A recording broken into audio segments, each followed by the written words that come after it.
முதல் வணக்கத்தை கூறிவிட்டு அவையில் உட்கார்ந்திருக்கும் ஜட்ஜான தெய்வங்களுக்கு முதல் வணக்கத்தை கூறிவிட்டு யூடியூப் சாட் ஜிபிடி போன்றவற்றை பார்த்து வந்து பேசுவோம் எதிர்க்கட்சியாளர்கள் வணக்கத்தை கூறிவிட்டு நான் என் தலைப்பை கூறுகிறேன். சோசியல் மீடியா ஐசோலேட்டிங் நடுவர்களே, அந்த காலத்துல நீங்க எல்லாம் போயிட்டு அம்மா அப்பா சாப்பிட்டீங்களான்னு கேட்பீங்களா? இப்போ வந்து கேட்கறது இல்ல. என்ன பண்றாங்கன்னா ரூம்குள்ள போயிட்டு யாரோ ஒரு பெண்மணி கிட்ட சோசியல் மீடியால போயிட்டு சாப்பிட்டியா சாப்பிட்டியா சாப்பிட்டல ப்ளீஸ் நீங்க அதுதான் வேணுங்க. ஒரு அக்கா வீட்டுக்கு வந்தா அந்த காலத்துல வாங்க சாப்பிட்டுனா என்னக்கா பண்றீங்கன்னு கேட்பீங்க. இப்போ என்ன பண்றாங்க, சோசியல் மீடியால போயிட்டு அந்த அக்கா வந்து சொல்லுது என்ன பண்றீங்க, அக்கா வந்து உண்மையான உறவுகளை நம்ம அழிக்குது. சோசியல் மீடியா உண்மையான உறவுகளை மொத்தமா அழிக்குது, போலியான உலகத்தை காட்டுது.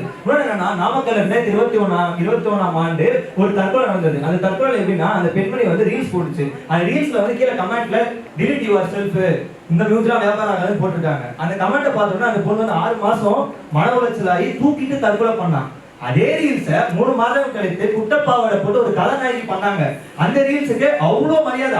அதே போனாங்க வாவ் கியூட் ஆசம் அப்படிலாம் போட்டிருக்காங்க. என்ன தெரியுது, சோசியல் மீடியா எல்லாரையும் கனெக்ட் பண்ணல. அது தேவையான மட்டும்தான் ரீல்ஸுக்கு தேவையான மட்டும்தான் கனெக்ட் பண்ணுது. அதை புரிஞ்சுக்கோங்க ஃபர்ஸ்ட். அதுக்கு தமிழ்நாட்டில் மட்டும் 10,372 தற்கொலைகள் நடந்திருக்கு. அது 5,372 தற்கொலைகள் சமூக ஊடகங்கள் மட்டும்தான் நடந்திருக்கு. அதை புரிஞ்சுக்கோங்க. அதுக்கு அடுத்தது ஒன்றும் இல்லை. இப்போ தமிழ்நாட்டில் மொத்தம் இப்போ வாட்ஸ்அப் யூடியூப் எல்லாத்தையும் ரீல்ஸ்லாம் பார்க்குறீங்களே, அந்த ரீல்ஸ்ல வந்து நான் ஒரு தாத்தா வந்து அவர் நிலையில் உட்காந்து கொண்டிருக்கிறார். அந்த தாத்தா வந்து என்ன பண்றாருன்னா, அவர் தாத்தா உயிர் பூசல் ஆடி கொண்டிருக்கிறார். அந்த இடத்துல வந்து அப்பா அம்மா உட்காந்து அப்பா வந்து ஞாயிறு பலன்கள் அதை பார்த்து கொண்டிருக்கிறார். ஆனா அம்மா வந்து நாட்டு மருத்துவம் சன் டிவி முரசொலி மாறன் பார்த்துட்டு இருக்காங்க. அந்த இடத்துல வந்து தாத்தாவோட உயிர் ஊசல் அடிக்கிறது அதை பார்க்க மாட்டேங்கிறாங்க, மத்த எல்லாம் பண்ணிட்டு இருக்காங்க. ஆனா தாத்தா இறந்தோடனே மிஸ்யூ தாத்தா ஆரோக்கிய தாத்தான்னு போடுறாங்க. அதே மாதிரி ஸ்விக்கில வந்து நமக்கு வந்து உணவு தராங்க. ஆனா ஸ்விக்கில உணவு மட்டும் தான் தர முடியும், உணர்வும் உறவும் எதுவுமே தர முடியாது. அதை புரிஞ்சுக்கோங்க.